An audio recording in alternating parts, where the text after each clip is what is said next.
Happy Thursday. Welcome. I'm so excited for this conversation today. Thank you for joining us. We are going to dig into a really amazing use case from one of our partners, Alamo Colleges Online, about how they have been using digital communities to help boost engagement and connection for their students. I am super excited to be joined today by Monica Rogers, who is the director of Alamo Online Student Support. Hello, Monica. How are you? For having me, y'all. Great to be here.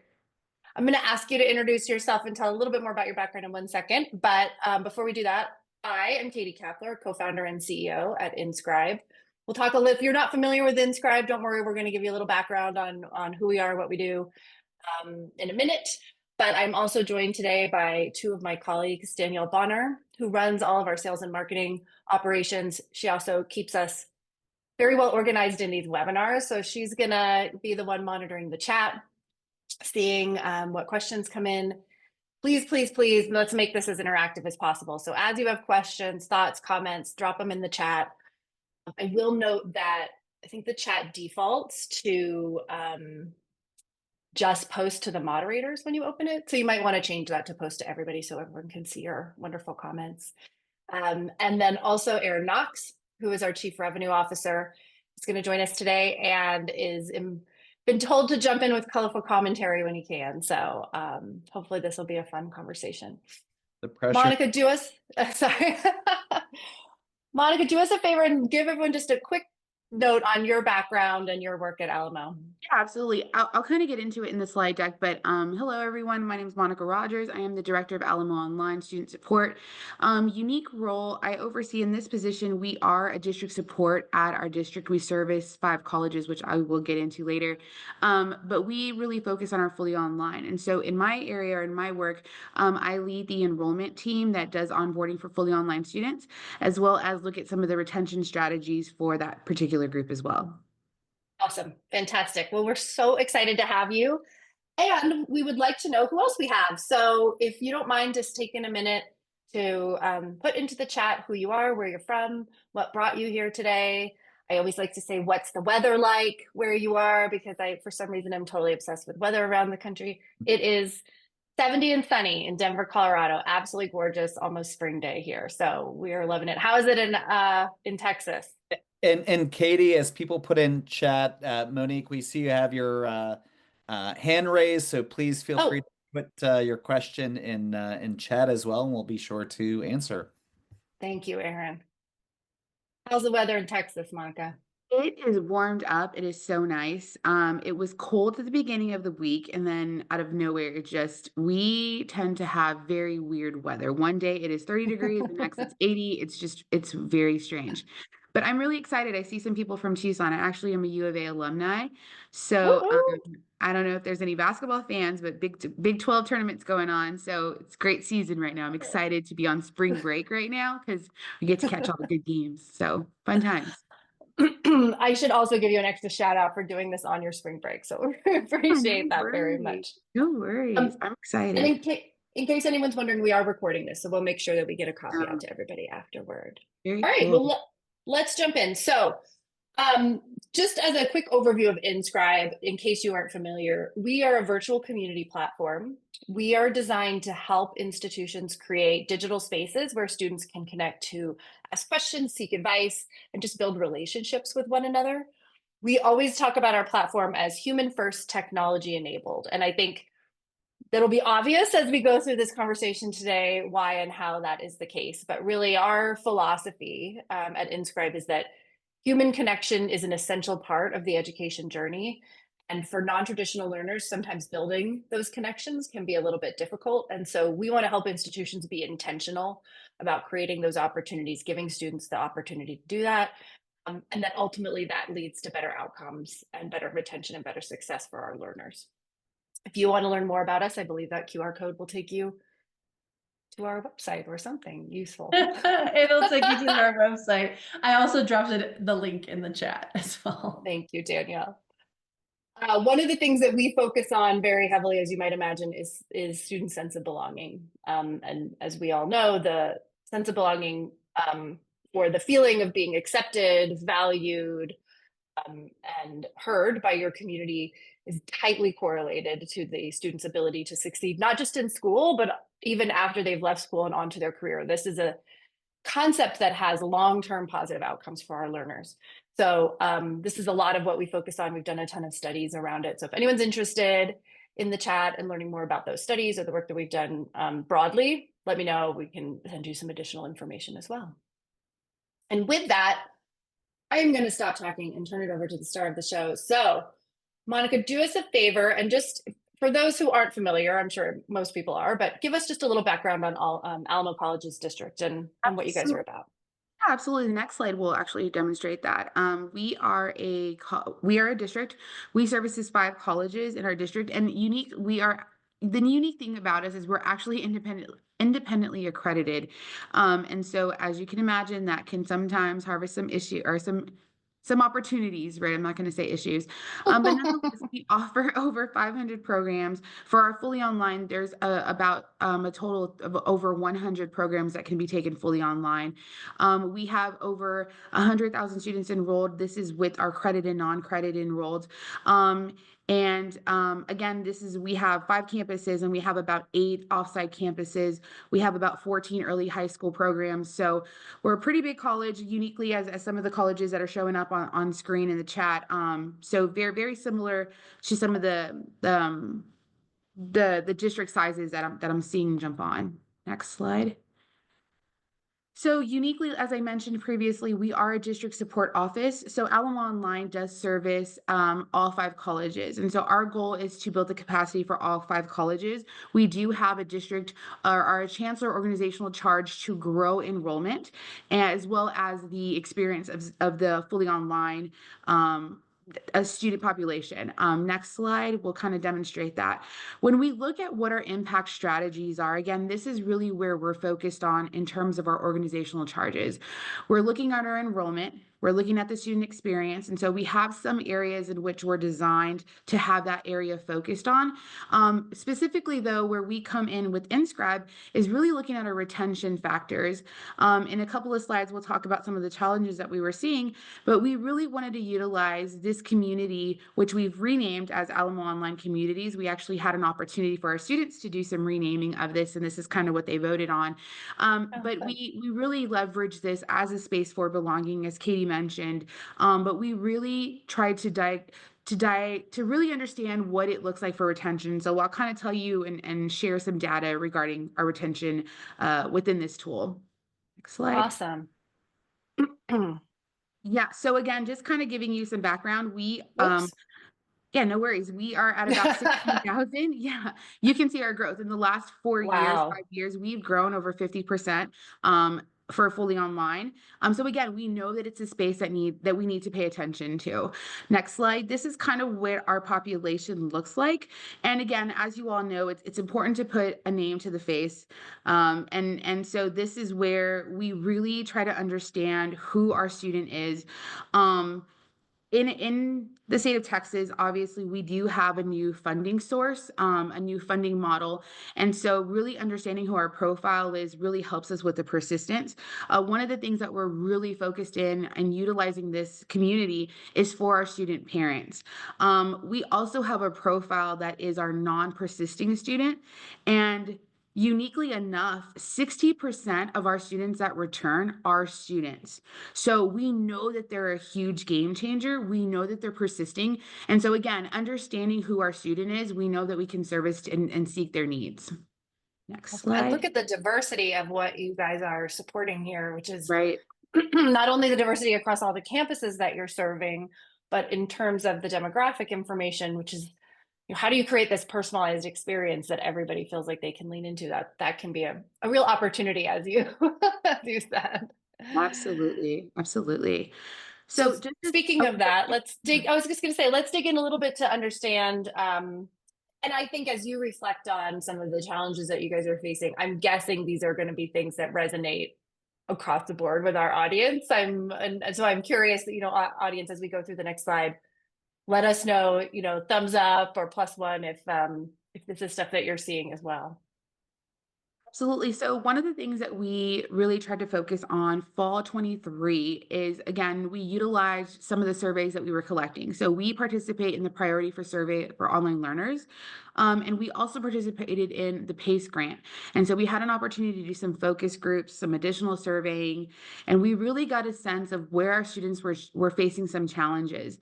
And one of the areas that they really faced, again, right, we did a lot of work on the instructional design and our faculty engagement. But one of the things that they did mention was just a low initial engagement across the campus. And we realized that some of our students, again, as they were fully online, our district isn't a fully online unit, but we did realize that there was a lack of a sense of belonging within our students.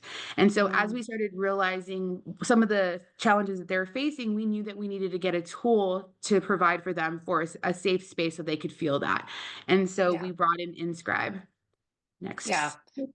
Well, and I was just going to put on here that one of the things I think, okay, I'm going to step back and restart that again. I love that you guys did the survey with your students. I think so often, maybe this was more pre-pandemic because I think the student voice has been incorporated a lot more since then, but there was a lot of assumption that online learners didn't really care about or need these sorts of things like belonging and connection and interaction because they were so busy. Right. Yeah. And so I love that you did that survey and gave them the opportunity to tell you that's actually not the case. And yes, I am super busy, but I still would like to find a way to build those relationships and connections. And sort of kudos to you guys for letting them take the lead on that conversation. Absolutely. Thank you. Yeah. So we really try to, in setting up this, right? Because again, really trying to focus on the belonging and really making sure that we found a tool that could provide that space and provide that need for our students. We really utilize the foundations in which Inscribed kind of established for us. And so we really looked at this core area and setting up, esteem within our students, and then of course a sense of belonging. And so we really tried to utilize these two as we were setting up the experience for our students. In the next slide, you'll see what that actually looked like. So not only did we create a safe space for them, we really had to leverage, again, different things that we were thinking about. What does it mean for our students to be a peer community? And I think, Katie, you wanted to speak a little bit to this. Yeah. So I think what I often think about in terms of building community is, yes, there is an art to building community, but it's also, not rocket science. And there are a few just sort of foundational elements that are reflected in all peer communities, including the amazing one that Alamo put together. But think about it as a way that you can centralize access to information. So rather than having 35 websites students are going to, you can consolidate that information in one space. It is a virtual space where people can connect. But the number one thing is it's a safe place. It's a safe place where students can go to express opinions, to voice worries and maybe fears and things that they're excited about. And when you instantiate it like that, you will learn so much from your students because they'll be willing to say things in spaces like this that they might not say in one-on-one interactions or face-to-face interactions, or pick up the phone and call and let you know. So think about all, and I think we're going to touch on a little bit of some of your experiences, Monica, in terms of what you learned from your communities along the way. But it's also, I think, an interesting point of how a community like this that you have integrated into your educational workflow is different than a social media space that sits outside like a Facebook or a Discord, because that safety piece, that feeling of like, this is actually part of my educational persona, is just different when you have it integrated like that. Absolutely. Danielle, did I see something come in the chat? Yeah, let's address a couple of things real quick. So there is a note that says that not everyone can see the slides. I can see them. I think our other panelists can see them. So maybe send me a message directly and we can see if we can address that. If there's other anybody see the slides? Oh, they can. Not everyone can't. Yes. So if you can't see the slides, please let me know and we'll try and fix that. But let's answer some of the questions that we have in the chat right now. We have a question, Katie, about LMS integration. So how is this Inscribed community integrated into the LMS, if at all? Yes, and I think we'll have a few examples of how it was done for Alamo, but it is an excellent question because the truth is any community that you use, whether it's ours or somebody else's, has to integrate. And our platform really is designed for integration. And the reason for that is students need something that is simple, that is integrated into what they're already doing. So for example, Inscribe would integrate into your LMS using LTI, any LMS that you have, but also your portal, your websites, your mobile app, basically where are your students already going? And that's where the access point to the community should be. You want to make it as easy as possible and as natural an extension as possible of their current workflows. Okay, next question is, I see you have coaches in the Connect with Learners. Are you having issues balancing that and maintaining it as a student-first space? Monica, do you have, I don't know if this is specific to Alamo, do you have coaches in your communities? We do, yes. And I was going to talk a little bit about that, but that's a really great question. So as you began to set it up, as we began to set ours up, it was just myself and two other people who were moderators. And as we've expanded our spaces, expanded our communities, we really leveraged some subject matter experts, especially students in these areas. So that's really helped us with the moderating, with being a coach, with initiating posts, utilizing engagement. So that really has alleviated that task for me because it was becoming really overwhelming for myself and for just the team that we had, which was again of 3 people. So now with each community that we have at least 5 moderators, and then we have about between 2 to 5 students who are in there actively posting and actively leading conversations. And I think some of that is listed here, so I just jumped ahead. And I think it's a great question too. And I love that you guys have student moderators that have been brought into the space, because honestly, if you want the students to thrive in your community, having them talk to other students is one of the best ways to do that. So, I mean, Alamo has really been successful in that model. Absolutely. This is an implementation model that Inscribe has rolled out, right? That it has recommended. They recommend utilizing a learner community, utilizing some advisors. We utilize them in success coaches capacity because we do have a success coach model here. They've aligned educators, technology assistant, and alumni. Now, these are great recommendations. We haven't yet been at the point where we can introduce all areas. Again, that's our aspiration.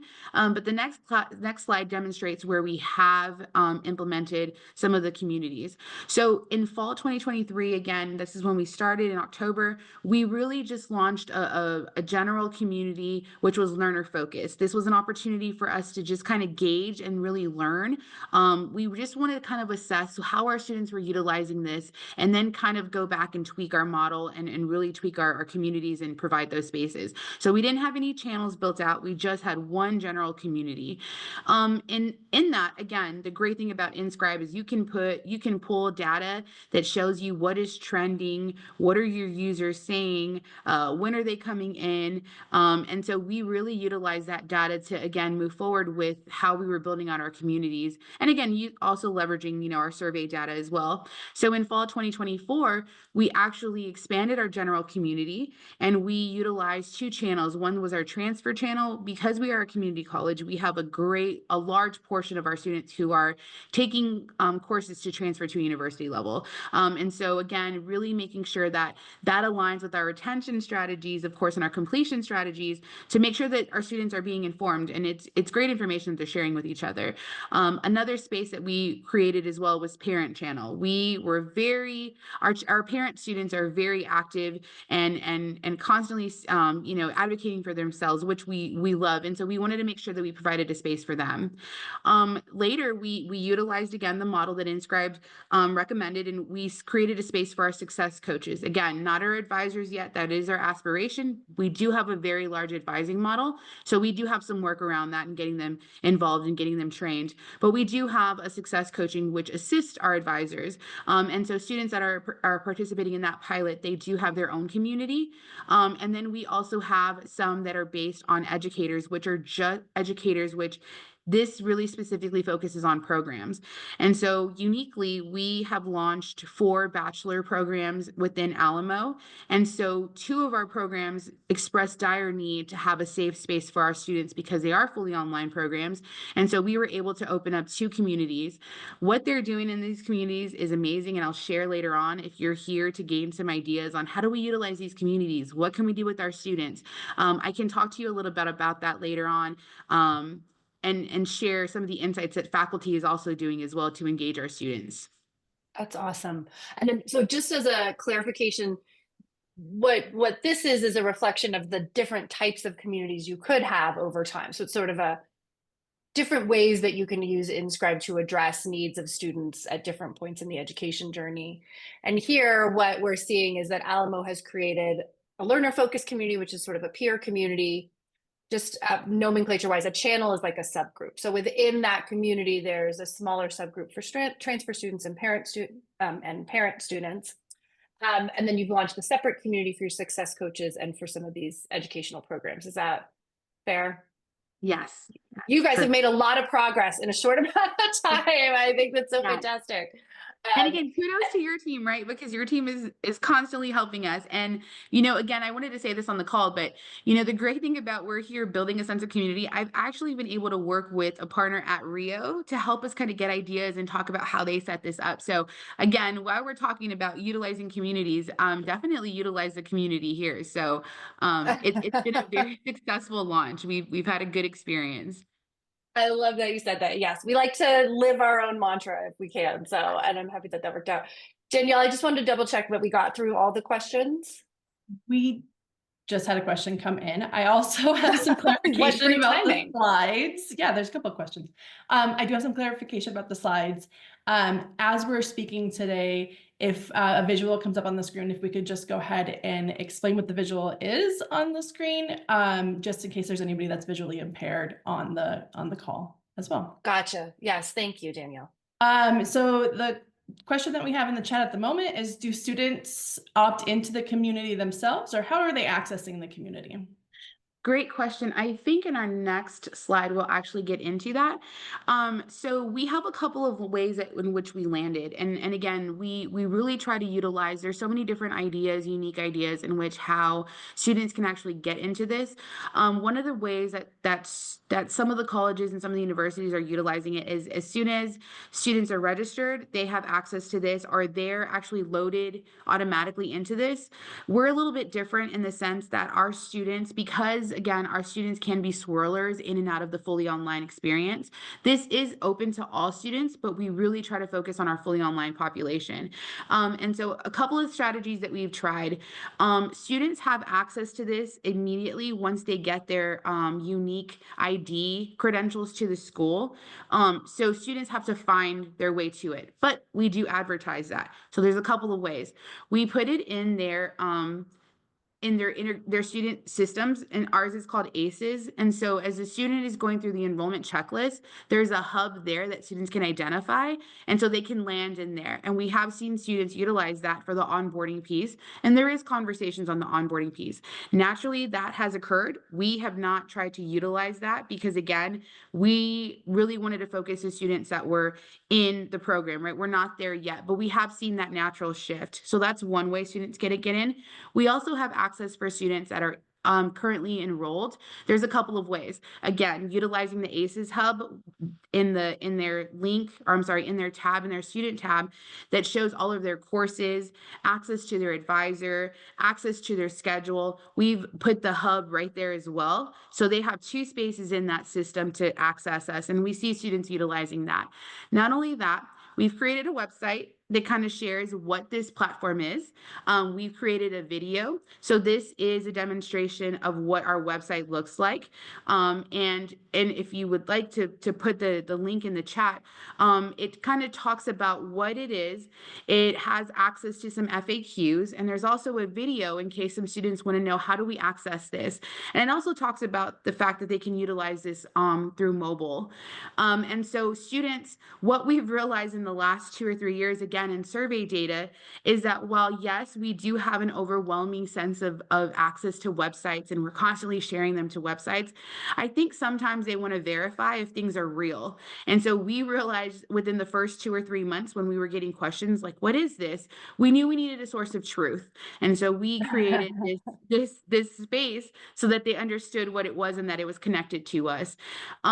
And then lastly, what we do is we do some marketing sprints throughout the semester. And so we'll send out some invites via Constant Contact, and we send this to our fully online students. So we'll send this out to 16,000 users, and we'll put a little nudge in there. So we'll say, hey, have you considered, getting involved with other, or sharing your experience, or getting involved with other students? And so we will send them an invitation with the link, and so they can access the portal through there as well. So a couple of different strategies that we have tried, and we're going to continue trying to make sure that our students are aware of this platform. These are beautiful. So we're looking at an example of your website, which I don't know if you were able to get the link in, Danielle, but you guys have done a really nice job. And I think what you said is really important, Monica, which is students have to trust that the community is, first of all, that it is sanctioned by the university, that it is a place where they can go and get answers and find solutions. And so you've made it feel really authentic and trustworthy through the marketing work that you've done. So I really commend you. These are absolutely outstanding. I think some of the best we've ever seen. So great work on that. Thank you. Thank you. I think we're gonna do. Oh, did we have some stuff in the? Yeah, real quick, just like shout out to Melissa who shared the link to the website. Melissa must work with Monica, so shout out, thank you. I was scrambling to find it on the side, but we got it. She got it taken care of, so thank you. And then a couple of other questions. Let's see. And I don't think Alamo does specifically at this point in time, but maybe you can share some other examples for us, Katie. Does anyone have a tutoring space for online students within Inscribe? Are you doing any tutoring in your program communities right now, Monica? We are not, no. Not yet. Yeah. That definitely is a use case. We have several examples, including probably our longest running one would be Arizona State University, which does tutoring around math, writing. I think their whole tutoring center might actually have spaces in the Inscribe platform, but that's very common. Even in academic communities that are attached to the classroom, sometimes people will have the tutors be the ones that are in there monitoring the community and answering questions. So it's a really great way, especially for online students, to create a more dynamic access point for the tutoring center, where individual meetings or awareness that those resources even exist might be lacking. So for sure. Katie, if I can add, because please. And Adam, I believe, are both existing customers. I know UNC Charlotte has had some good success with this, particularly with TAs leading sessions periodically, and just the uptake and getting students to participate in those sessions have been really, really good. So if you set, I know Danielle will share contact info. So if you just remind me, I'd be happy to make an intro to some of the folks at UNC Charlotte. Perfect. Yeah. Yeah. Another question in the chat, Katie, was a question about Rio Salado, and if they were an advisor to Alamo or an Inscribe partner. They are an Inscribe partner. And this person wanted to know if they'd be open for just conversation and questions from other universities. The answer is yes. And so I have offered to make that introduction. If anybody else would like to have a conversation, I'd be happy to make an introduction as well. Just go ahead and send your contact information to me, either through the chat or reach out to us via email. Yes, Rio is a beloved partner of ours. And much like all of our partners, and I'm going to put you in this bucket, Monica, I think all of them are happy to share their experiences and expertise if anybody's interested. So, yes. All right. Should I keep going? Yes, please. Terrific. Okay, so I think we're going to jump into looking at some sort of specific examples of the types of conversations and collaboration that are taking place in the community. This is always my favorite part. So let's talk through a little bit what we're seeing here on this screen. Yes. So this is the fun stuff. So now it's, what does it look like inside of the platform? So these are 2 posts in which we our common most our most common post is students introducing themselves. They find this and they start talking about themselves. And it's really awesome because you can see here this one post received 32 comments, and it was just messages across the board of students jumping in, again, introducing themselves, talking about the common program that they're in. They started to engage and find a little community within utilizing a post. The second one, again, is another post introducing themselves. That has about 15 posts. And again, the unique thing, again, that we're finding is that since we do have students who are swirlers, which means that they can take a class at every campus. So once they're enrolled with one school, they have access to take classes at all 5 campuses. And so a lot of times students are trying to find their sense of group within their college. And so we're seeing a lot of students post, I am a Palo Alto College student, I'm a San Antonio College student. And so a lot of times you'll see students jump in conversations and they may say, well, we're not part of that college, but I'm taking this course from there as well, right? So again, they're sharing that shared experience and we're identifying that trend as well. And so that's one of the things that we've also found as an opportunity is that how do we align the experience for our students who are swirlers, and seeing the trend that they're talking about and realizing that through some of their comments, again, really helps really foster our concern or our opportunity as we're talking to our administration of we need to align some of our experiences across the district. So again, right, some data that's presenting itself, some qualitative data that's presenting itself that we didn't even consider. So it's not only unique for our students, but within this tool, it's been so amazing because we're also identifying some trends and some opportunities in which we can operationally, align on our end. So again, and you can see here how many views this is getting. So not only are 15 students or 32 students commenting, but there's over 1,000 views. And so while our students may not be chiming in, similar to those who do recruiting and enrollment, just because they're not replying doesn't mean that it's not leaving an impact, right? Yeah. So I think for us, we find a sense of a validation in the sense that our students are actively looking and searching. And so we know that they're involved. We know that they're active in there. They may not be posting. And that's one of the things that we do track later on. We'll talk about some analytics. We know students might not be actively posting, but they're viewing stuff that's being posted. So this is, again, a great space for students to still feel that sense of belonging. We know we have a couple of students who are just a little shy, but just reading that there's, students out there and they might see themselves in some of the experiences, we do really enjoy that. We hope that, they can eventually post or introduce themselves. Yeah, I'm so glad you brought up that point. I would dare to say I bet we have a few people in our audience who consider themselves lurkers in communities, and myself included.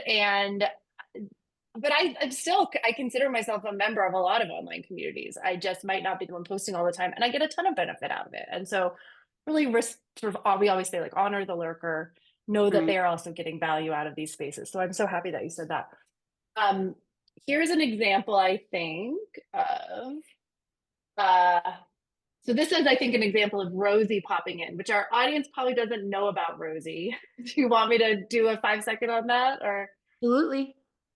So Rosie doesn't seem to be making an appearance, but inside all of the Inscribe communities, we have what we call our technology assistant. That's Rosie. And Rosie's job is to monitor the health of the community. And Rosie does a couple other things around scalability and recommendation. But in this example, it's trying to help make sure that we're drawing attention to places in the community where the moderators might want to focus. So tell us a little bit about the example that we have here, Monica.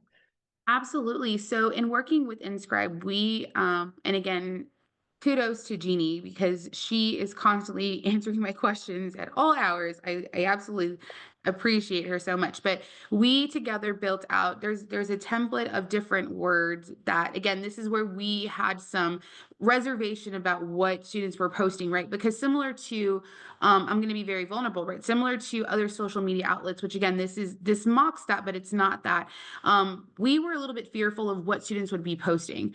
So there is a template in which students can flag that are that are some words in which will get flagged from Rosie, and will ping us to notify us that, hey, this may be something that you want to review. And so in this case, because the word "so nervous" was utilized, and again, trying to be very cautious about mental space, mental health, counseling services, this flagged. And so we reviewed it immediately. And once we review it, if we know that it's identified or deemed safe, then we go ahead and just post it. If we feel that there might be some context in which we need to review, we will take it off of review, our visibility for the public immediately, and we'll do some internal review. We'll if it needs to get to a point where we're looking at our student handbook, whatnot, we'll do that internal investigation. But again, we will remove it offline immediately. And the great thing is you get notified immediately. So my phone is constantly glued to me, so I am on notice all the time. And so, which has been really safe for us because we want to make sure this is a safe space for our students, right? And Yeah. I'll be honest with you, as long as we've had this, we've maybe had one case where we were like, oh, panic button, let's take this offline. But other than that, we've really never had a space. And I think I want to make the assumption we have, when we launched, we did put our student handbook in one of the first posts that we had. So it's there, right? Students are aware of the safe space, our online etiquette that we have. But as well, I think because it's tied to an academic platform, I think students just kind of naturally remove that or refrain from that. So this is an example of that and how it comes into fruition when utilizing the AI, which is Rosie. So it's beneficial. It takes that, it really alleviates that burden for us, and it's just, again, it's a great partner to have, right, on utilizing this platform. Yeah, and I love this example because I think it is one of and I don't know if this was a keyword match, or the other thing Rosie will do is use a sentiment API to measure the emotion of the post. So this may have been one that was flagged for keyword or just for emotion. But it's a great example because it's not a post that's inappropriate or needs to be taken down, but it is useful for the moderators to know, okay, this student is feeling a little nervous. Maybe they need their coach to reach out to them or their advisor to reach out to them. And then, 99 responses from fellow students saying, you can do this, you've got this, we're in this together. It's just I don't think you can overstate how that probably felt for this individual in terms of motivating them and helping them stay on track. Absolutely. We have two All questions right. in the chat. Oh yeah, sorry. I don't want to jump ahead then. We'll get So you mentioned distracted. social media a little bit. There's Microsoft users in the audience today. What are the differences between Inscribe and Viva Engage and Yammer?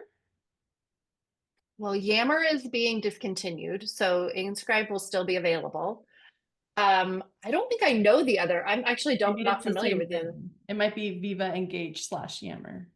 I haven't used Yammer for ages and ages. I think conceptually they're probably similar. I do actually think Microsoft is discontinuing Yammer though, right? Isn't that a true statement?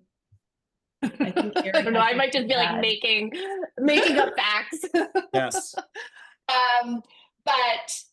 But conceptually, from what I remember of Yammer, it's similar. The design of Yammer, I feel like, was a little more stream of consciousness, sort of a running list. Whereas, and I would say this is a difference between Inscribe and a lot of social platforms, is although Inscribe absolutely serves this social purpose that we're seeing, it's also really designed to be a knowledge repository. So as questions are answered, as content and information are being generated, we want to make sure that great content is available to all of the members of the community. So if you miss it and it scrolls off the screen, we don't want it to disappear. So simple things like you can search across the entire community. If you start to ask a question, one of the other things Rosie does is Rosie will pop up and try to direct you to where that answer already exists or that conversation's already taking place. So I think those are ways that the community improves efficiency for the members of the community and also the moderators, and makes it, healthier in the long term. But that's just a quick example. Katie, I think it's important to note we're purpose built for higher education. Yeah, fair enough. We bring to this whole process a really amazing implementation team that's the beneficiary of lots of different successful projects and 8 years of experience in the space, to ensuring that your adoption among students is exceptionally high. Yeah. Shout out to Jeannie. Jeannie is the Yes. member of the customer success team, in Yes. case anybody is not familiar with her. There's a lot of shout outs to Jeannie in the chat, which is really I bet there are always. Yeah. I just want to say thank you, Jack, for the clarification. Yammer is now Viva Engage. Okay, thank you. Oh, okay. So maybe it's not going away. Maybe it just got rebranded. Maybe, yeah. And then there is an additional question about notifications. Monica, do you mind sharing a little bit about how you have the notification set up in your community? Yeah, absolutely. So we use the default that comes with the platform, but what we did try to do was limit the student intake because again, our students get inundated with emails. So Yeah. only for the students' side on the notifications, only when a student posts will they get notification that somebody responds to their post. And on the moderator side for our team, we get notifications of all things. So if a student posts, which again is really nice because it helps us identify, you know, what the content is that's being posted. So it's an easy skim for us. But again, just for the student's sake of email of overwhelming them, we just wanted to make sure that they're only getting posts when in regards to if they post something. And each student can go in and then customize that themselves, right? Absolutely. Yeah. Absolutely. Students have the ability to do that. The moderators have the ability to make those changes on behalf of the students. So there's a lot of flexibility and customization within those notification settings. All right, let's keep going ahead. All right. If I can add something really quickly, Monica, Yeah. you were doing a shout out to Tucson and the University of Arizona. I should mention that we also have some folks from Pima on here as well who became a new customer as of this fall. So we'll have to, Michael, we'll be sure at UPSIA in a couple of weeks we'll connect you to Luke from Alamo. Yeah, I thought I'd mention that because I see he's active in the conversation around lurker in the Yes, great. Yes, I was a Pima student as well, so great experience. Wow, awesome. Yes, it's awesome. So communities aren't just social spaces, they're practical spaces where we can get answers. So talk to us a little bit about what we're seeing here. Yes, so this is also an example of academic. Yes, so this I'm going to just jump and say this, y'all. This is such a unique experience. And that if you look at the post and somebody replied so many times, I've said this in other areas and other spaces, but we have access to students who are so well versed on the student resources side and how to identify problems. And so this is an example of a student who's struggling with the course, and the response from another student is just really unique in that they've actually provided some really good insight. And so again, I often joke about this, but I say, gosh, if I could recruit student workers, I would use this platform to recruit our students because they provide such good insight. And the fact that they're learning how to navigate our systems and become a successful student is just so awesome. And again, this is what we want, right? We want that peer-to-peer engagement to help them. Oftentimes they hear it right from them as opposed to hearing it from a staff member, from their advisor.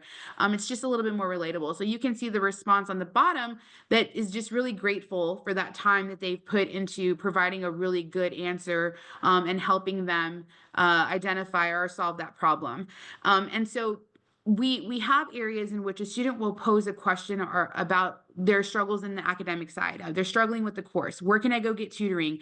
I'm not seeing the syllabus pop up. How can I, where do I go to navigate for this? And then we have students who will respond, and we make sure that we monitor those responses. And again, just naturally, they're giving great advice. Sometimes every now and then, and I can count on one hand in which students will ask a question and nobody will respond, or other students will say, I'm sorry, I don't know how I can help you. And in that case, we'll chime in, or we'll have our student workers or our student advocates chime in and kind of and help navigate those conversations. And again, we try to refrain, right? Because we know how to advise them or how to recommend where they can find that solution.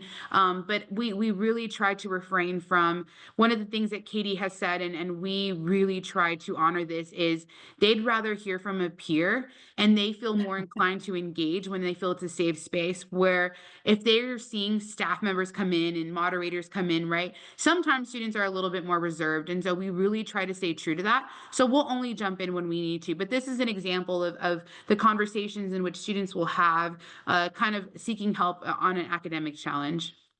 Yeah, this is amazing. And this is the kind of answer that can only come from a fellow student, right? A faculty member, a tutor is never going to give you such a fantastic answer that is so relatable and like also practical and useful. So I love this example. It's so fantastic. All right, so we've done all this work. Yes. The students are loving it. Let's talk a little bit about the results or how you're thinking about measuring the outcomes.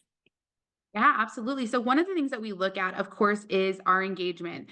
Again, with the analytics tool in Inscribe, you have access to see, if your poster hits, how many views you've had, how many chats you have. Uniquely, you can even go into students who you're finding that are commonly post. And yes, we do have active students who are constantly posting. And so again, there's opportunity to award them, tag them as a super user, utilize them, right? So again, it's that natural shift of, hey, we're going to use you as a subject matter expert in this tool. And so there's opportunity in that. We also look at the activities. So when we do send out internally, when we do send out our invites every month, we do some analysis within the analytics to see, was that a hit? Do we see some active, do we see some more users that are joining? And for the most part, we do.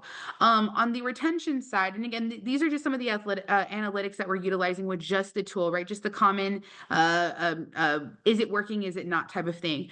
On the back end, on the retention side, what we really like to analyze is, again, you can pull a report within Inscribe that has the student identification information. And so from there, we'll work with our IR team to see, did they retain or did they complete that semester? What does their persistence look like from semester to semester? And then we have started, again, following Rio Salato's following their survey. We actually are launching that this semester too. We're actually launching it next semester. And again, it's a temperature gauge of how are they doing with this platform? Is it seeking their needs of belonging? It's really geared towards belonging, again, mirroring what Rio is doing as well. But I'm really excited to share, of our users, about 30% of them are fully online. So when we look at the ORI of what we're looking at, right, because we're the online hub, we're the online department, and so we've made this investment for our students across the board. But when we're looking at our specific needs for our students, 30% of them that are in this platform are fully online students. Now, the great thing about that is about 65% of those users are persisting from semester to semester. So again, we know that it's working. We know that they're finding their safe space. We know that there's some work that we could do here, right? So I'll talk a little bit about what that looks like in some of our phases. So that's kind awesome. On our data side. And I do think you have to think about that in those two buckets, right? Like, are people even going to the community and using it? That's kind of step one. And then once we've got that up and running, all right, now how is it really impacting student outcomes? And that trajectory is very common. Absolutely. We do utilize this. This is one of the features in Inscribe. And again, what we're seeing here is what conversations are the most popular, and it'll pull a toll of, how many views, how many reactions that are from the post, and then what are the resources, which resources are the most popular. And again, from this allows us to build that content that we send out in our emails. So one of the things that we realized was, they're talking about study groups, they're talking about, their refunds. And so during the time of right when the semester begins, our first initial email will send them a little nudge about, hey, don't forget, if you paid for classes, here's how you get your refund with financial aid, whatnot, whatever the case may be. And then we'll say, don't forget to log in or utilize this platform as well. So we're trying to kind of fill that gap in a twofold.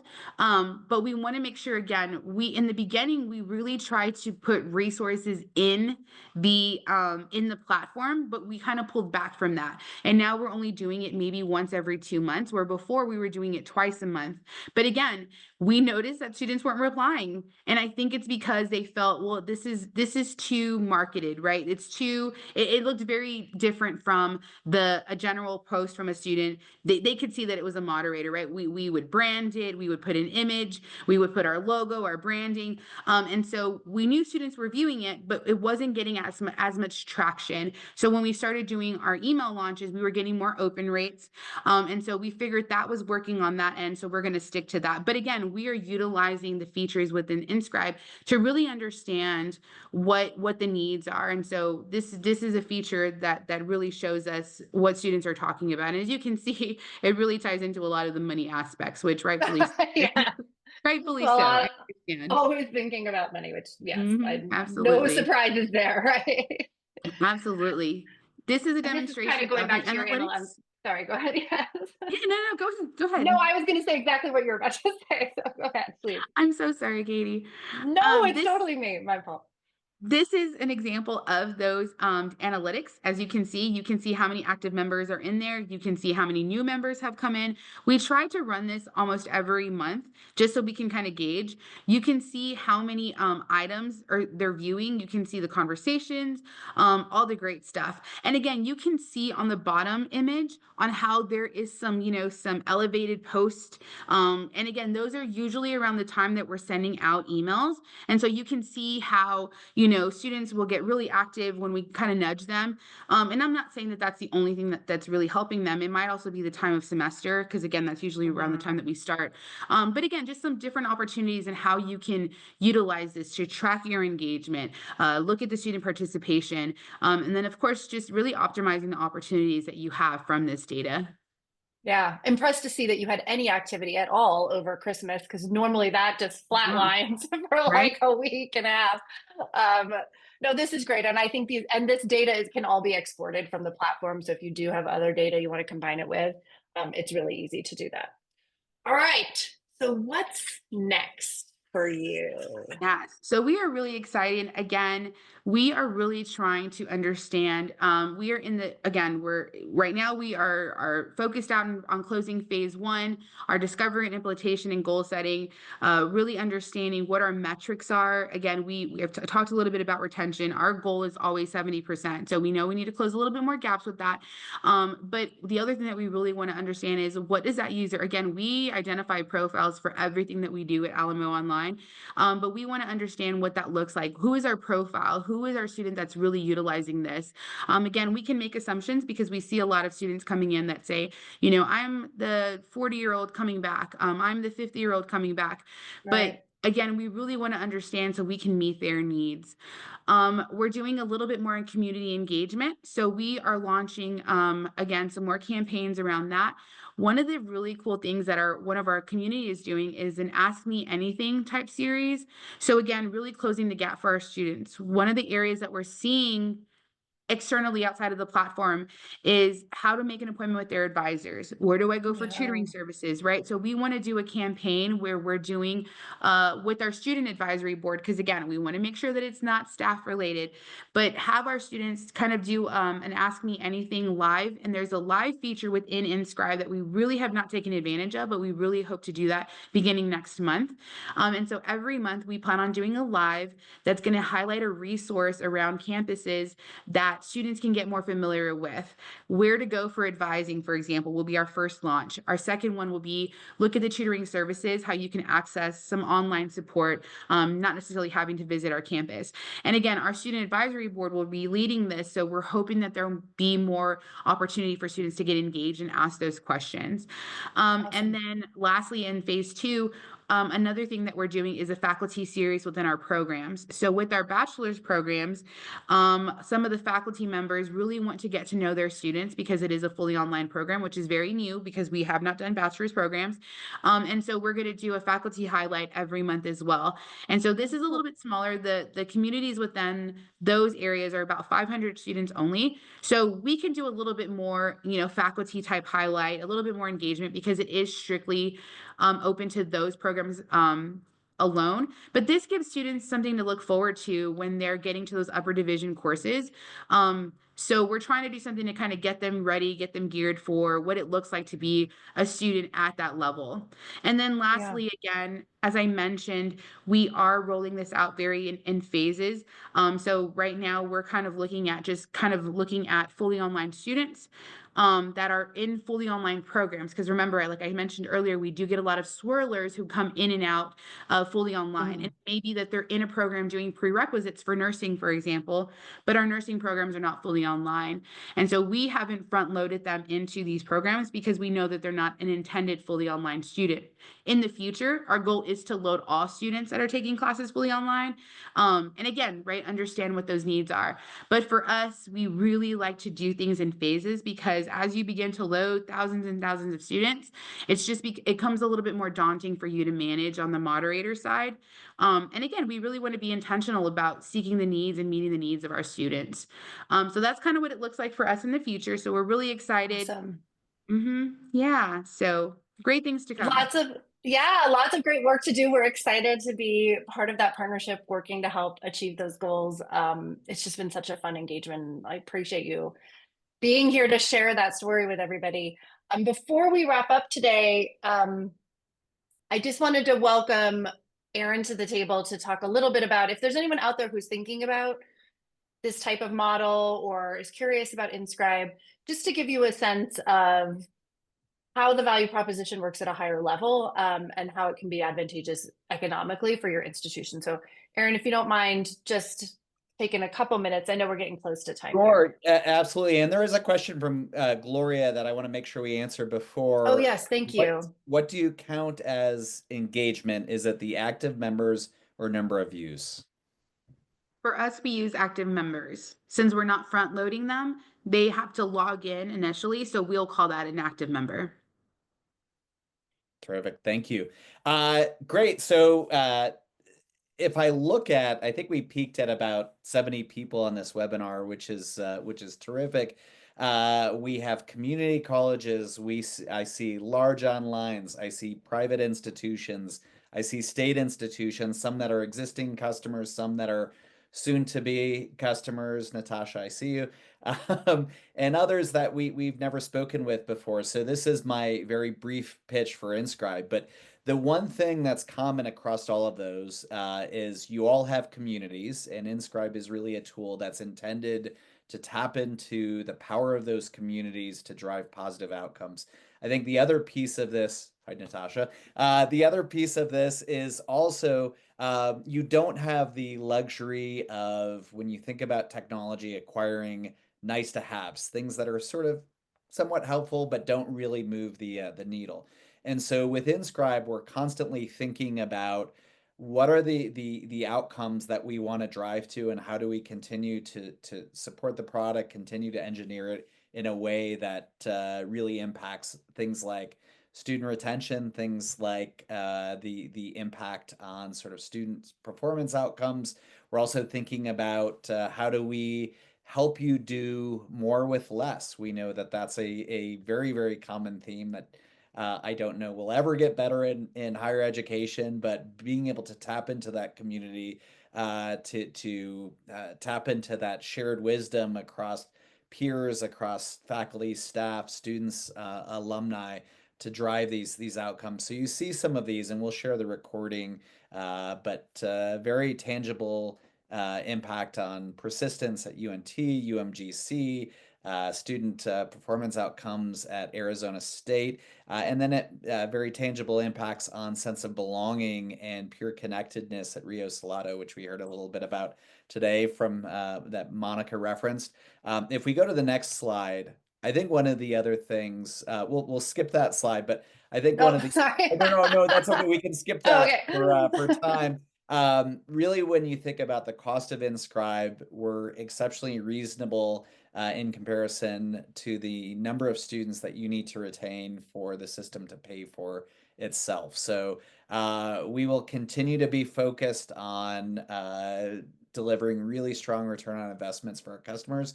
So you'll have an opportunity to raise your hand if you'd like to learn more. So thank you for giving me a couple minutes to make the pitch for Inscribe.